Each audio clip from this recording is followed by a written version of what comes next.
Assalaamu calaykum daawada waa mar kale muuqaal kale ku soo dhawaada xogta qarsoon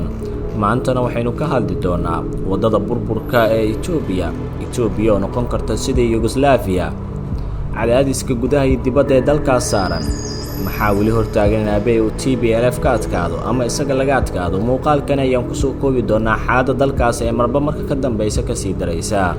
haddii ay tahay markii ugu horreysay oo janaalka xogta qarsoon ku soo gaaro magacaygu waa Yaxya Maxamuud Maxamed wixii bixisay la joogis waa ay ku furan tahay waxaan ka codsan lahaa inaad ugu soo biirto janaalka subscribe saarto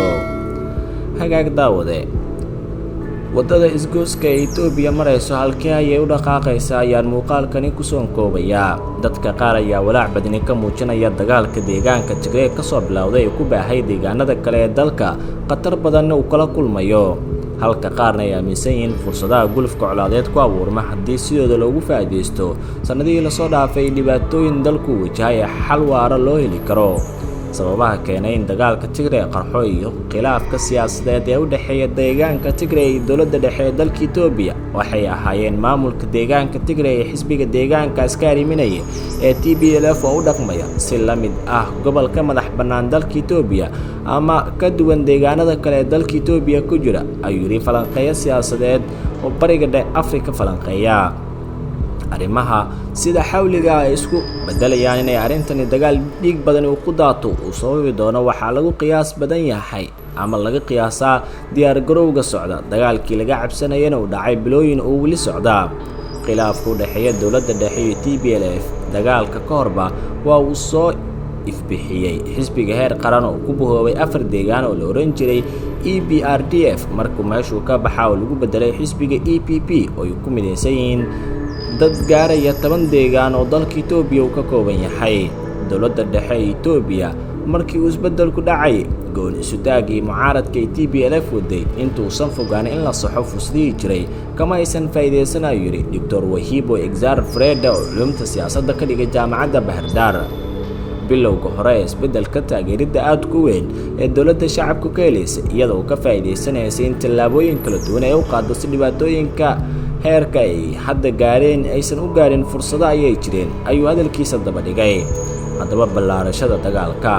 dagaalka Tigray ayaa qarxay 4tii bishii November 2021 kadib markii maleeshiyaadka daacadda waa TPLF ay weerareen saldhigga waqooyi ee ciidamada federaalka Itoobiya ay ku lahaayeen 3 toddobaad gudahood ciidamada dowladda federaalku waxay qabsadeen deegaanka Tigray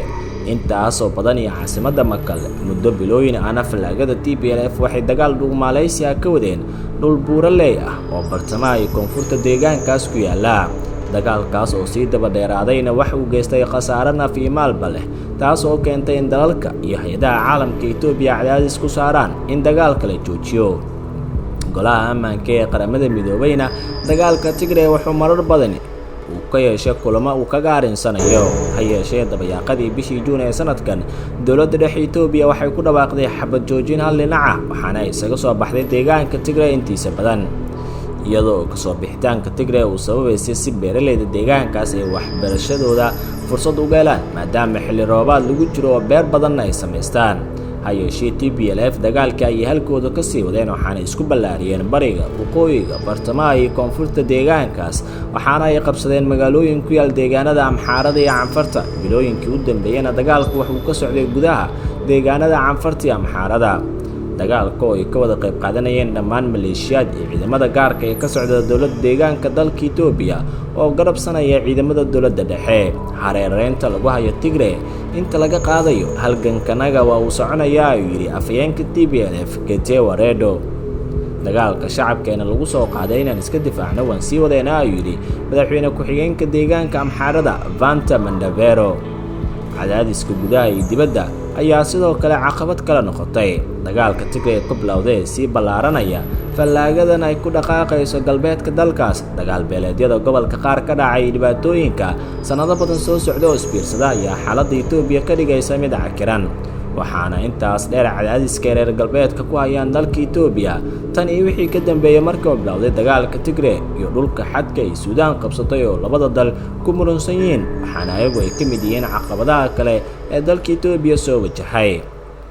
sidaas oo kale dhismaha biyo-xireenka Itoobiya ka dhisaysa webiga Nile oo muranka kala dhexeeya Suudaan iyo Masar oo welina xal buuxa aan laga gaarin dalka Itoobiya wuxuu ku noqday madax xanuun kale oo taagan oo saameyn ku yeelan kara biyo-xireenka dhismihiisu gabagabada uu ku dhow yahay. haddaba wadada isgooska Itoobiya xilligan taagan tahay dadka iyo dhinacyada walaaca aad ku weyn ka muujinaya waxay aaminsan yihiin dagaalka sii ballaaranaya iyo dagaalada qoomiyadaha ee marna huriyay marna qubayay iyo weliba dagaalada fallaagada hubeysan ee gobolada qaar ka jira intaba ay jiritaanka khatar weyn u keeni karaan. waxay ku doodayaan haddii aan arrinka dalka Itoobiya uu ku sugan yahay aan si degdeg ah wax loogu qaban Itoobiya ay noqon karto dalka Yugoslavia oo kale. ha yeeshee Tober Nege oo horey u soo ahaa danjiraha Mareykanka u fadhiya Addis Ababa waxa uu sheegay Yugoslavia iyo Itoobiya inay yihiin laba dal oo kala duwan. dadka aaminsan sida Yugoslavia oo kale inay go'i kartana walaaca ay ku muujiyeen uu yahay mid qaldan. Yugoslavia waxaa la aasaasay dagaalkii labaad ee adduunka. ha yeeshee Itoobiya waxay leedahay taariikh dowladnimo oo 2000 oo sano soo jirta ayuu yidhi Tober. khubarada siyaasadda Itoobiya